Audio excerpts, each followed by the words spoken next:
To take us up to lunch, the final speaker in this session is Tom de Paor. Tom studied in the Dublin Institute of Technology and UCD and practiced privately, running his own architectural practice since 1991, often collaborating with other architects and artists on commission, including Emma O'Neill, Dominic Stevens and Elisha O'Connor.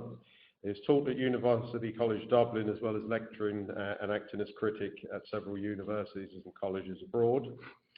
In 1991, very soon after graduating, he won an architectural competition with Emma O'Neill to build a visitors centre at Ballycollig in Cork.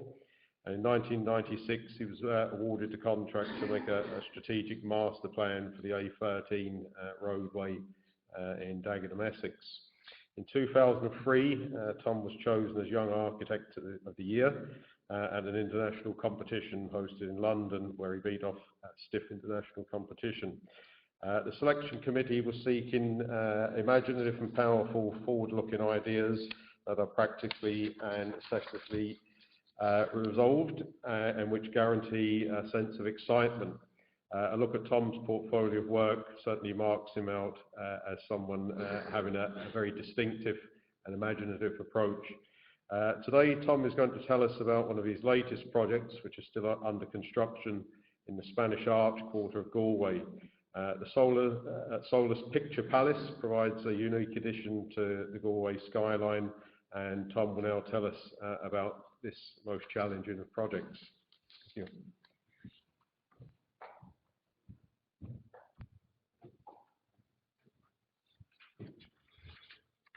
Thanks, Martin.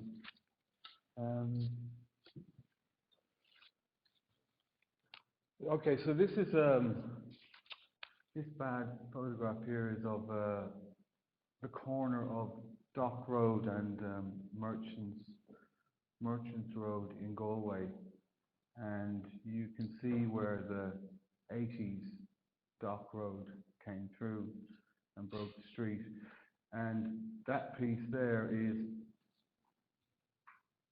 Georgian, actually. It's 1820 with an archway in which, and you can see in the blue door that there's an archway through, and it was basically a double merchant's house. The idea was about 8 years ago that Galway would have its own art house cinema. There's a huge culture of cinema in Galway between the film fla and various groupings. So Lelia Doolan, who would be the chair of the board of Solus, who had this idea, convinced Galway City Council that they should buy this house on the corner. There had been various, this is still to do with designing in concrete, or just preempt, but there had been various attempts around the city to try and buy a city centre location. But this was what they bought in the end. So it's a house and a garden. How to build a multiplex in a house and a garden, basically. You have a width of about 8 meters, and the garden is deep. So we had to. This one is it? So here it is on the site. You can see it there on that corner there. So there's a little bit of the front house. The X marks the archway going through, so you can see the extent of the plot there. And planners wanted to keep the front building, or certainly its relationship with the street. So it meant that we would have to go down, and that we would have to go out underneath the pavement, and then we would have to cantilever back out over the road to try and get the numbers of seats that would make a small institution like this feasible, because the life of these kinds of places is very much based on how many people you can get into the cinema. So, and then so everybody does, but these things, these tower houses that we have all over, well, predominantly the west of Ireland, are very remarkable, both as a typology in that they have mural staircases. You could think about them as or they have the same kind of qualities as limestone concrete, and they've lasted a long time, and they have this fantastic capacity to stand as a presence in the landscape, but also in the town. I mean, Galway City has still has a few of these urban tower houses. So the kind of thrust of the thing was that maybe that we could make a big-ish. I mean, Galway is a low town, but make a big-ish new building in the town on the basis that it could have the echo of the form of a tower house, but also its strategy in that it's about clear room at the centre with mural staircases and mural services, and that the strategy in terms of how the space is tempered is managed, in the same way that in these things you would have the furniture was actually where the linings were in terms of insulation. So the thing becomes a pure monolith in concrete, and then there's a strategy developed about how you line the interior rooms. So here it is. So in plan, this is the roof plan. So you can see we've kept the front building, or an aspect of it, basically the monopitch to the front, and then we make this new building at the back, which comes over the street line, and in planning terms acts as a gateway with the relatively recently constructed museum into the Spanish Arch Quarter, and links then that area back into the docks. And so the architectural strategy, if you like, was to just, because we were, every square inch was precious on this site, we just extruded sightline right up and put a pitched roof on it. So in cross section there, you can see what's happening. This is the street. This facade here is a remade, it's a facsimile of the 1820s facade. This little building here becomes this is where you buy your tickets. This is offices. This is outside, and the foyer open to the weather. And there's two steps. This is the main stair hall, which is inside but untempered, i.e. it's cold. And oh, that's a good idea. Thank you. Take it right. Is it working here? Yeah. So that's the 1820s facade remade, with a pitched roof, traditional slate roof. So there are offices, kiosks. So you buy your ticket outside. This space here, the foyer, is outside. That's the main stair hall. This is back stairs here, which I'll show you. These aren't heated. The main cinema is down here, beneath the street, below a 1.4 level plinth, which is the tidal level for flooding. This is a tea room. This is a bar. This is a cinema, and then at the top is another cinema. So the entire construction is concrete, except the roofs, and then the passive, the rooms in which the cinema rooms and the bar and the cinema, they're lined. So these are dressed, and very explicitly dressed, if you like, between the walls of the concrete. So in here is all in situ work, as is this, and so on. So the building starts to read when you're within it as more like that you're in a piece of town rather than a building, if you like. So there's a plan. There's an upper floor plan where you can see the diagram quite clearly, where you maximise the number of seats, projection room, lift at the back, lobby, fire stairs, and underneath it has slipped up the other stairs, which has come up here. But so it's a good room, and then we pack all the services in the irregularities of the site that we were given. And again, I'll point out, you can see the line of insulation there. Everything outside of that, well, not that, or that's tempered for sound as well. But all of this stuff is basically 250 concrete wall, the difference between inside and outside, but it is glazed. So that's the ground floor plan where the thing lands down and it starts to get very complicated because we've caught for space. The thing is compressed right across the plan where this geometry and this geometry start to dance across to make the circulation space. So you're winding up and around and through. This is the tea room and winding back down against the cinema below, or else winding back here into the back of the bar, or else up here to the bar. Again, this is all outside. There's rain coming in here. And then this is inside but untempered. And then this is fully tempered. These are back stairs up to the offices. And this is the existing limestone arch which we tooth in with all the limestone fills, tooth into the in situ concrete work, and then render over the limestone floor, the rest concrete. So then this is a plan of the basement floor. So again, you can see the lining, and you can see this is the steel staircase, the concrete staircase going back up.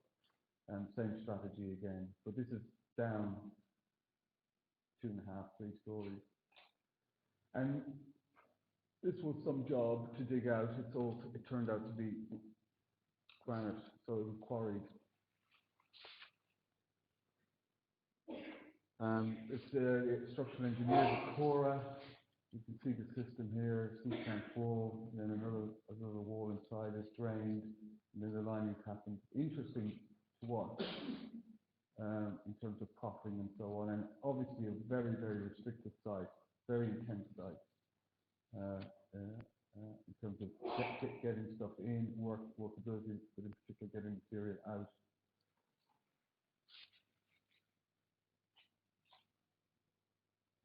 So you can see they're about halfway down there, and they're dancing around underneath the props between the ring beams and trying to get the stuff back out on a very busy junction in the city.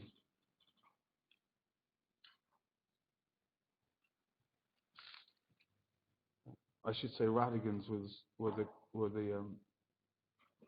contractors. And then here we are. They're now casting the rake for the cinema.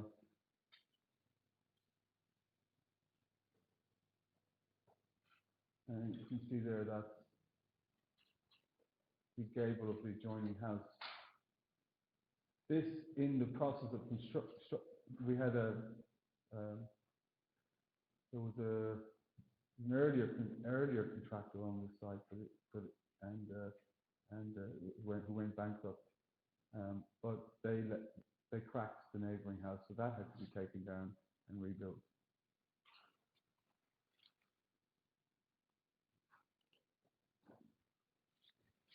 I mean, I've made maybe five buildings completely in concrete, one precast, and the rest of them in situ work. But I haven't worked at this scale before, so it's very interesting to see just how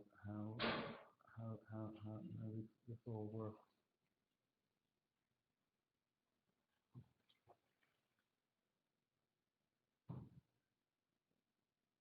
So when you get to the concrete below ground and in the piles is a different specification than above ground. Above ground, I think it's 50% GGBS, and it's all consistent right the way through, because the structural strategy on this building is that it couldn't be depropped until it was all cast. So the trick was to get the whole body of the thing up so that it could act together, because what happens is that you get to ground floor and there's a transfer slab.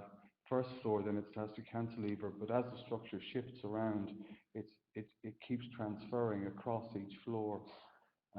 So the whole thing has to act as a monolith and as a honeycomb to have its full structural integrity. It meant as well then that, going back to the earlier presentation, that kind of very in that kind of, because it's a very three-dimensional building, there's a lot of modelling made, both by the engineers and by ourselves, and then that was transferred to the engineers, who then to the contractors, who then convert that into pours, which are then, we would then agree every pour, every shutter line, with them prior to pouring, so that everything was coordinated in terms of, again, in 3 dimensions, that you're getting all the bolt holes and so on together, and that the tolerances are held. You'll see later on. So that's a window that's propped up there at the top. That will be the beginnings of a window ope. So as it goes up, you can see the Georgian facade coming back in again. This is all cantilevered here. That's the lift shaft at the bottom right. Well, I asked when it was tendered, and it was suggested that maybe that all the surface finishes for the outside of the building would be retarded concrete, but we agreed ultimately to shot blast it, but with the condition that we asked that the contractor would not employ a subcontractor, but that would employ a team, a team of guys who we could work with across the duration of the project. And I must say they were really remarkable, experienced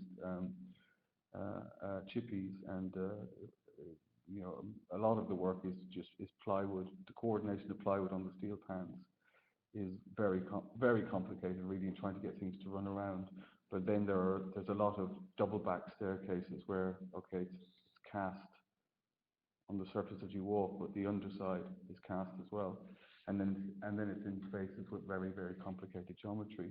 So it's quite impressive how they navigated around that. And okay, maybe I think I found there's 20 mil across the width of the thing at one point, but the rest of it is very good. So there you can see it going up.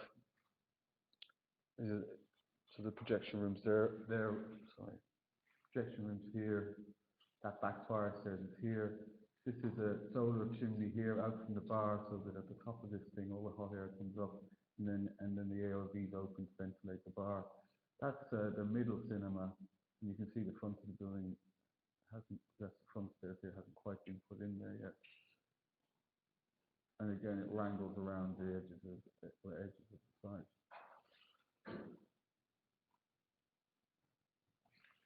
So yeah, precast elements then spanning for the rake of the cinemas. You can start to see that collector I was talking about. And these two basically come back down and shift onto this wall here and hold this cantilever, and then this hinges. This is all cantilevered and hinges back to lock down here again. And then all of that out there is cantilevered as well. So the whole thing acts, if you like a crane from these walls, which shift with the transfers.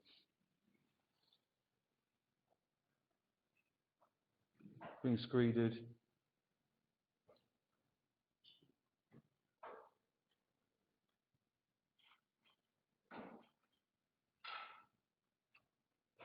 See the lift shaft coming up there.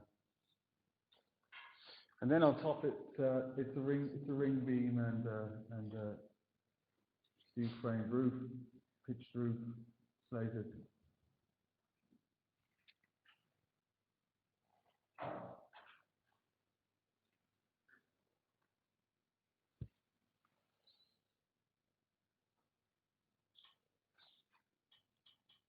Just so within it, then it's not a very big building really, but to just get around and through and get the shutters in and get them off again, quite intense.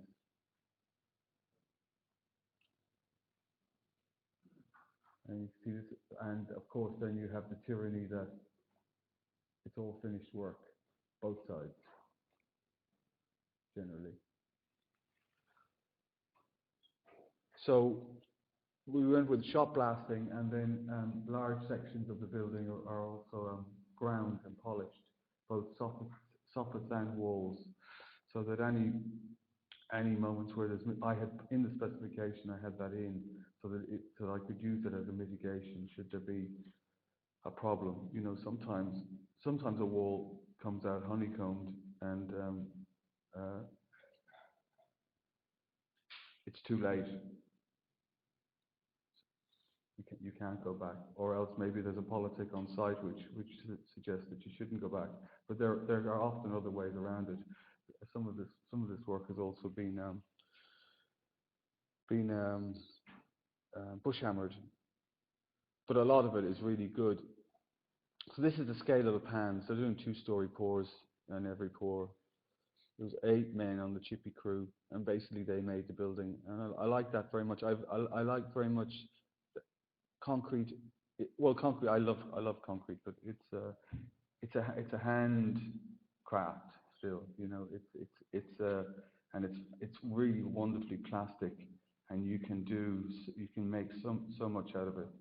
You can. It's a very expressive material. You can make walls dance around and and of course the one thing that concrete really needs, I should say, is it needs light. Manipulation of light as an architect onto concrete is what makes it sing. It's not a good material without sunlight on it. So.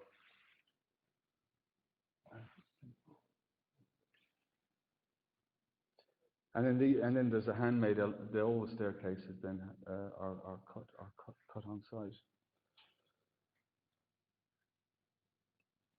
Now there's one of that cantilever over the street. All the beams of that are upstands, so they're built out into what is actually the snug in the bar. You can see one of them there.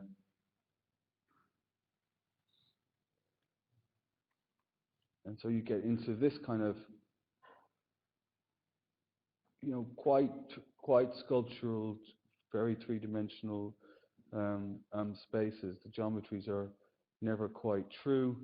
All the edges generally are beveled, which is a standard detail for the arches around the windows and so on. And then they're trying to coordinate all of those actually became a real challenge as well. So that work. Those walls there are actually finished, because you can see that's the back staircase. So that gives a sense of how the windows are left out of the big steel pan, and then this is where that piece of steel work there. That's where that wall is coming down. That wall is coming down, and it's transferring in the staircase across here to land on this wall here. So there is a huge amount of steel in this thing. And then that's cantilevered down off that to return to the stairs, which is cantilevered beneath it. And then this wall comes up above and cantilevers over you to join this one.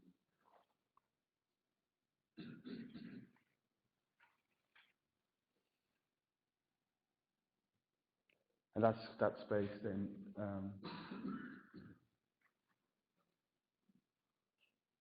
Not quite finished, but there or thereabouts. I mean, they got a very good pour out of this. You can see this is all chippy work as well. And the whole building is basically a stack of rooms with staircases all around it. So it's all quite tight in terms of stair regulation, ambulance disabled movement. So you get spaces like this, again entirely concrete, but for a limestone floor. There'll be lino on this, rubber on this. All of this stuff is shot blasted. All of this stuff is polished. You can see the polishing there. All of those are polished. All of that's polished.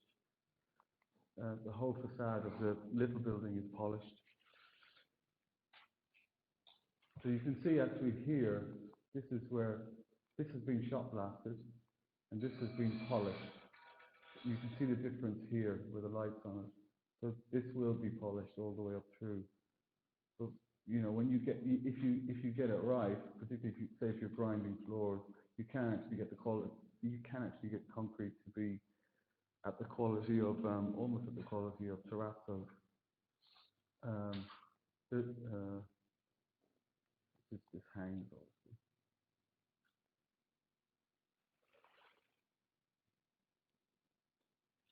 That's that staircase we were looking at before.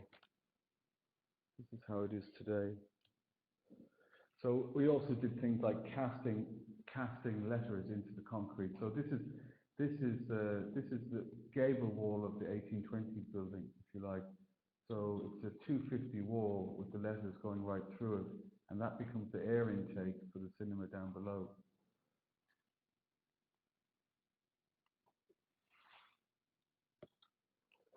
So you get, this is before it was ground, but quite good, I think. It's hard to do an S in concrete.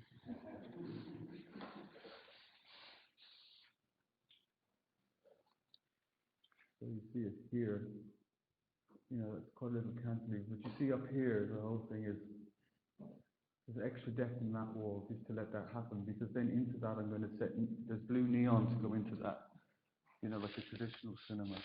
So that's, you know, that's ground, blasted.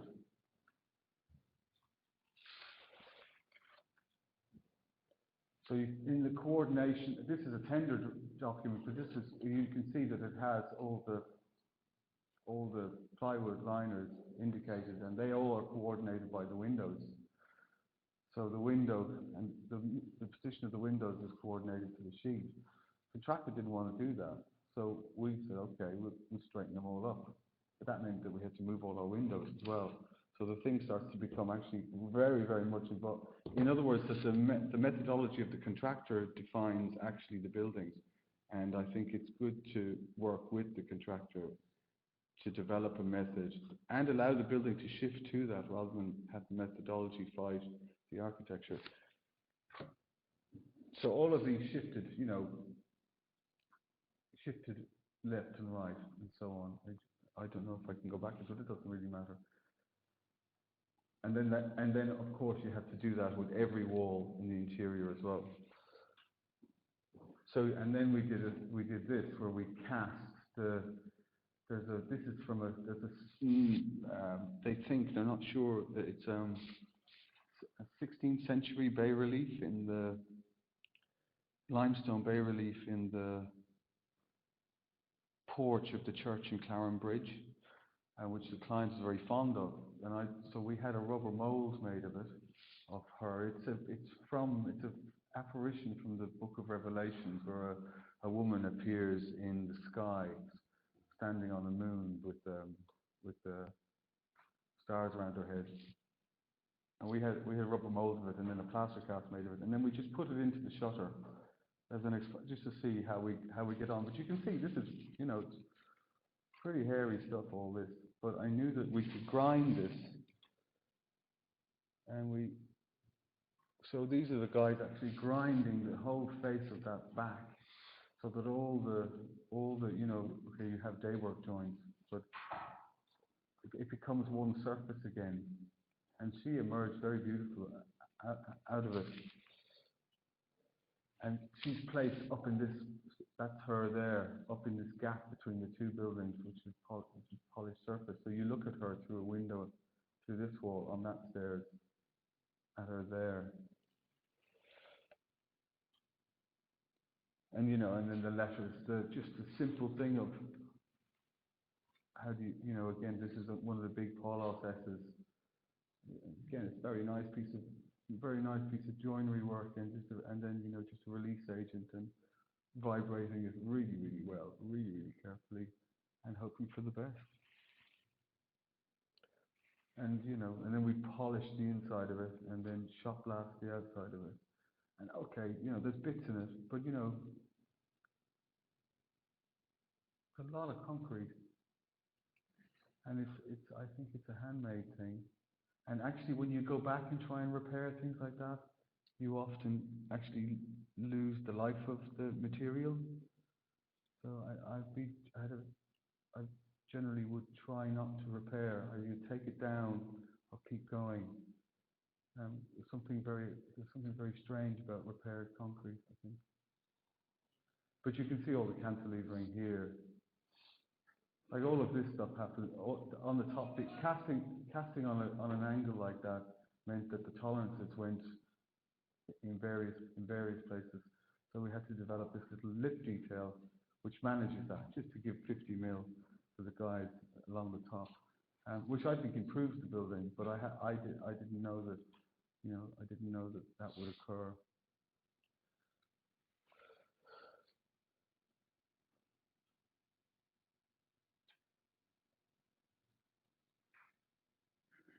That's that shifted stair. So that's where the wall comes up and shifts, and the rest of the building goes up and then it shifts again. And you see all this kind of arras work here, like you have a drip arras in here, and then you have an arras here, which is just to release and protect the corner in situation where it's going off, and then to try and get those to tie up and travel around and pick up back here again is actually quite a job. And that, and just very simply, as was pointed out earlier, just aligning bolt holes and coordinating them so that they have a rationale. It really does throw your building if you don't have those. So this is a space where when you come in, you come in underneath the arch, and this is the outlet space. So it's just got these staircases every which way looking around. You can go for pictures there. You can go back up to the bar there.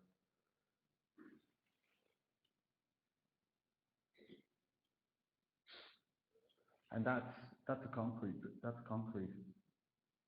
So there was a door here, and I thought the plaster was, it's just a plaster stuff here. So I thought it'd be nice to just demonstrate just on this corner and make it a bit more hard wearing that is actually all concrete, which I think is quite successful in terms of putting back the limestone and concrete. I suppose because the aggregate is the same, but they're very happy together.